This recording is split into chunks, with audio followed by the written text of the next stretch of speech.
Problematic knowledge is a commonly misunderstood element because it's often confused with the idea of problem-based learning or problem posing, approaches to teaching that align more with higher order thinking. With problematic knowledge, it's the idea that knowledge is socially constructed rather than fixed or given. So the question is, when in our lessons is it useful to draw attention to the fact that knowledge has been produced out of particular social, cultural, economic or political conditions? That sounds a bit complex, but let's have a look at a couple of examples. Take the healthy food pyramid. Recently, it's been upended.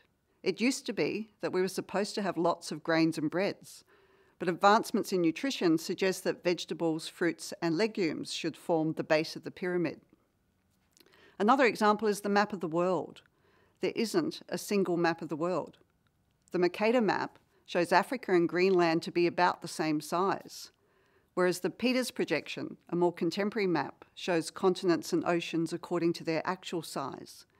It's really interesting to ask kids, how could they have got it so wrong? But when you understand that the Mercator map was developed in the 17th century out of Europe for navigational purposes, it makes sense.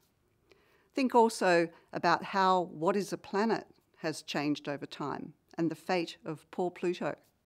The element problematic knowledge recognises that knowledge is dynamic and shifting, not fixed and certain. Yet another example is when we consider different perspectives.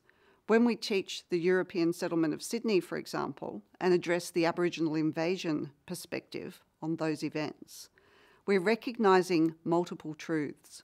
Or when we recognise multiple proofs in mathematics, we're treating knowledge itself as open to question, not fixed, not fact, not true. At the same time, of course, we need to acknowledge that not everything can or should be treated as problematic.